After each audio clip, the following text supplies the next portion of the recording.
20 years ago, I was living paycheck to paycheck. I was new to USA Today, new to being single, and a new mother to my newborn son. I began my journey at USA Today supporting a team that consisted of 7 managers and 1 director. Supporting a busy staff with very different personalities was challenging, but we would in time get to know each other and ultimately create a pleasant working environment. Now, everyone knows that if you want to know the latest scoop, your best resource is to connect with somebody who's either an administrative assistant or an executive assistant. And the word on the street was that the ad operations department was looking to hire a new administrative assistant. This was great news. Ad operations had the reputation of being a fun department, lots of laughter, generating a lot of revenue. I was excited. A move like this would mean an increase in salary, working in a positive environment, and it definitely would present opportunities for career growth. This job had my name written all over it. Now, the protocol for applying for a new position is really awkward here. To reach for the job you want, you have to notify the boss you currently have. It's like having a boyfriend and telling him, I'm thinking about leaving you for another man, but if the other man rejects me, I'll be back. Like I said, awkward. So the first person I confided in was one of my managers. We weren't spend time on the weekend friends, but we were work friendly. I knew all about his first marriage, his second marriage, his kids, his relationship with his father, and so on and so forth. And he knew me fairly well, but more importantly, he was familiar with the department that I wanted to move into. I looked forward to receiving his support and encouragement. I was good at my job, and my reviews were consistently positive. I was ready to receive his praise and kudos when I heard, Michelle, you can't do that job. It's difficult, and it's complicated. You won't be happy.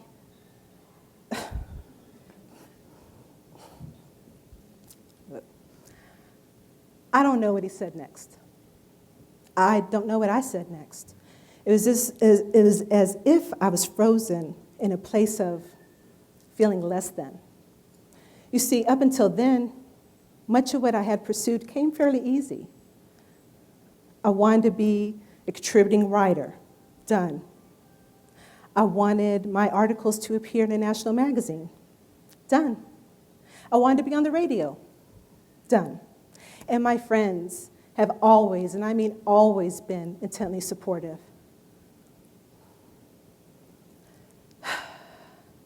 His words deflated my enthusiasm, bringing me to a place of fear and anxiety, much like the energy my parents raised me with. Their philosophy for life is that you live life being safe and cautious. They would say, you don't leave the job you have where there's security for another job that you might not even keep. They would say, you know it's last hired and first fired. I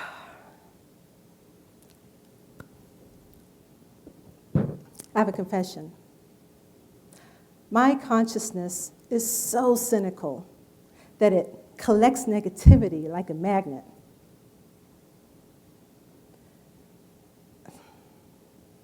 He essentially was saying, I don't believe in you.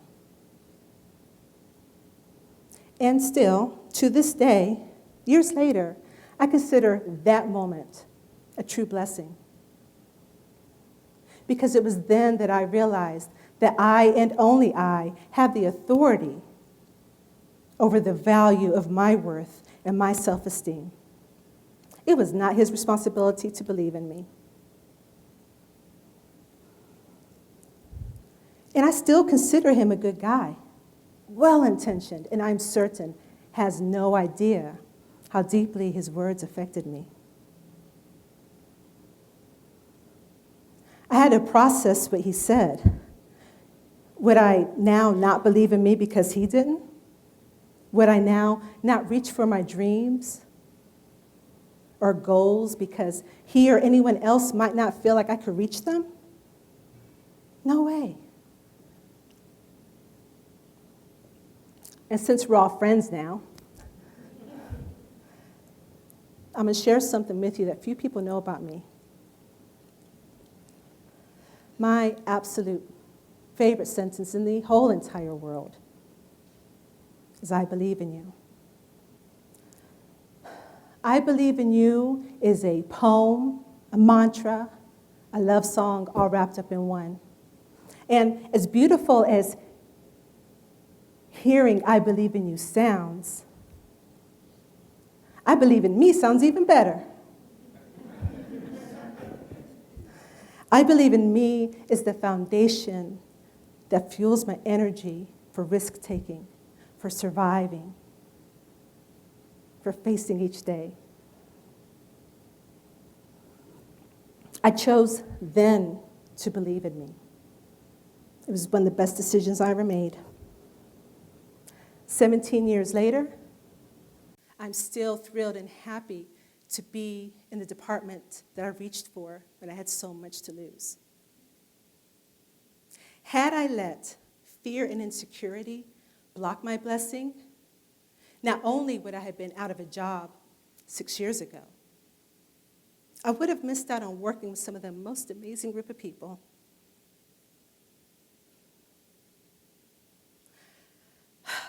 I so deeply feel that words matter. I feel the words we use can inspire and uplift.